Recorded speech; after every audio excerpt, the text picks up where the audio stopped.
अस्सलाम वालेकुम बिस्मिल्लाहिर्रहमानिर्रहीम। उम्मीद है आप लोग सब खैरियत से होंगे। This is doctor Mohammad Ali. आज का मेरा टॉपिक जो एक ऐसी एंटीबायोटिक के ऊपर है जो कि जिसका इस्तेमाल लोग बहुत गलत तरीके से लेते हैं, या ये कि इस सेंस में कह लें कि इर्रेशनल यूज़ ऑफ एंटीबायोटिक। तो उसका बहुत ज़्यादा गलत इस्तेमाल होता है जो कि आपकी बॉडी के लिए इट्सेल्फ बहुत गलत है। तो मैं आपको दिखा देता हूँ। एथ्रोमाइसिन, इंडस फार्मा की एथ्रोमाइसिन 250 mg या 250 mg में आप इसको कह लें, ये आती है। और ये एथ्रोमाइसिन यानी मैक्रोलेट की क्लासिफिकेशन में है। मैक्रोलेट बेसिकली जो है वो आपकी लोअर ट्रैक इन्फेक्शंस और अपर रेस्पिरेटरी ट्रैक इन्फेक्शंस और बहुत सारे इन्फेक्शन जो ओटाइटिस मीडिया, साइनोसाइटिस, फेरेंजाइटिस, इस तरीके से जो इन्फेक्शंस होते हैं उसके अंदर जो है ये इस्तेमाल लोग करते हैं। लेकिन इसका इस्तेमाल लोग गलत करते हैं। देखिए, डॉक्टर्स के पास अगर आप जाते हैं, डॉक्टर्स अगर आपको रिकमेंड करता है तो फिर तो बहुत अच्छी बात है। लेकिन ख़ुद से एक एंटीबायोटिक लेना जो कि आपके बॉडी के लिए बहुत गलत रिएक्शन और रेजिस्टेंस डेवलप करता है। अच्छा लोग लेते भी पूरा पता ही लेते, लोग over the counter, as a over the counter इसको लेते हैं। और ये आपको पान के खोखे के ऊपर भी जो है ना, पान की शॉपें भी आपको आराम से मिल जाती है। ये हो गई, फ्लैजेल हो गई। तो इसके इर्रेशनल यूज़ ऑफ एंटीबायोटिक्स हैं ये, तो इससे इंसान को बचना चाहिए। ये मैं ये नहीं कह रहा कि ये बहुत गलत है, ये बहुत इफ़ेक्टिव गोली है इसको। लेकिन ये है कि आप जब भी लें तो वो डॉक्टर के रिकमेंडेशन के मुताबिक लें। जब भी अगर आप इर्रेशनल यूज़ आप इसका करते हैं तो देखें, ये फॉर एग्जांपल अगर आपको बुखार चढ़ा या गले में इन्फेक्शन हुआ, साइनोसाइटिस हुआ, फेरेंजाइटिस हुआ, वो आपको नहीं पता क्योंकि आप एज अ लेमैन हैं।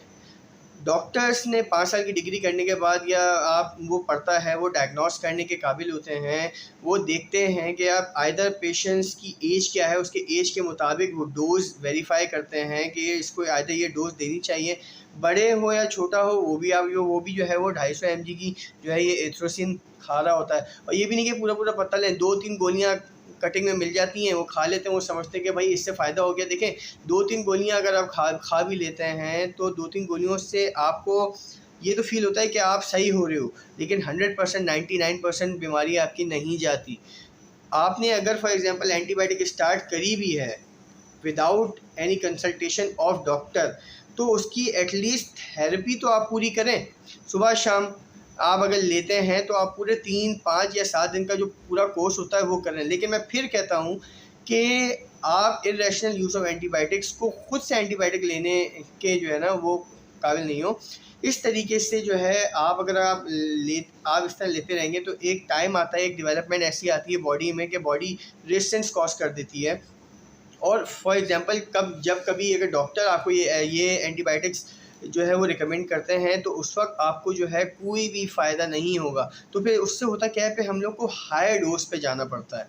इसकी मैक्सिमम डोज जो है वो 4000 मिलीग्राम तक जाती है। लेकिन वो वाली बात है कि आप इसका इर्रेशनल यूज़ आप नहीं करें। इर्रेशनल यूज़ इसका बहुत गलत है। एथ्रोमाइसिन जो कि मैं आपको दिखाता हूँ, अंदर से इस तरीके की ये गोली है, सही है। आराम से इंडस फार्मा ये बना रही है और ये मार्केट में आराम से मिल जाती है, लेकिन इसका गलत इस्तेमाल बहुत फ्रिक्वेंटली हो रहा था। मैंने ये सोचा कि मैं आप लोगों को बताऊं कि ये बेसिकली है क्या। ये बेसिकली क्लास ऑफ एंटीबायोटिक है और मैक्रोलाइड क्लास में आती है। मैक्रोलाइड में देखिए बहुत सारी किस्में हैं, एजिथ्रोमाइसिन भी आ जाती है, क्लेथ्रोमाइसिन भी आ जाती है, एथ्रोमाइसिन भी आ जाती है। लेकिन हमने ये नहीं देखा कि एजिथ्रोमाइसिन कोई इसी तरीके से ओवर द काउंटर ले रहा हो, या क्लेथ्रोमाइसिन या क्लैरिसेट कोई ओवर द काउंटर ले रहा हो। एथ्रोमाइसिन जो है वो लोग बहुत फ्रीक्वेंटली ओवर द काउंटर जो है वो आप ले रहे होते हैं।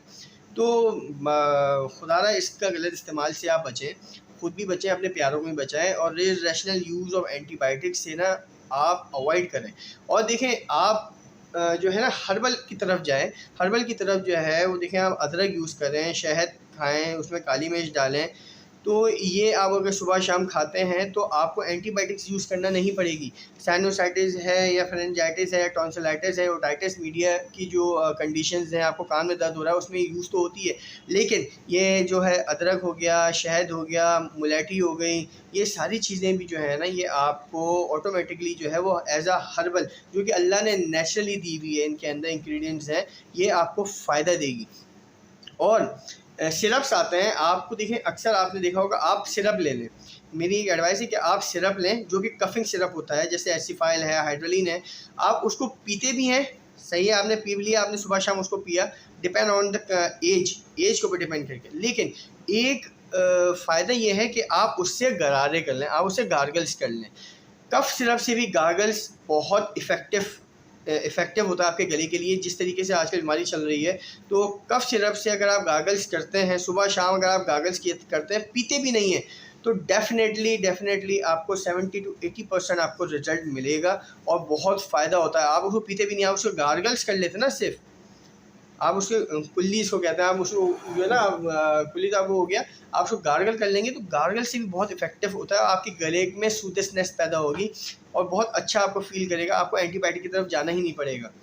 तो खुदा ना antibiotic irrational use of antibiotic से बचें, खुद भी बचें, प्यार को भी पढ़ें। और मेरी अगर वीडियो आपको अच्छी लगी है तो शेयर करें। अभी तक अगर आप लोग ने मेरा चैनल सब्सक्राइब नहीं किया तो सब्सक्राइब करें सर, ताकि आप लोग को मोर इसी तरीके से अपने हेल्थ रिलेटेड और मेडिसिन रिलेटेड जो है वो आपको नई इन्फॉर्मेशन जो है आपको मिलती रहे। तो थैंक यू सो मच।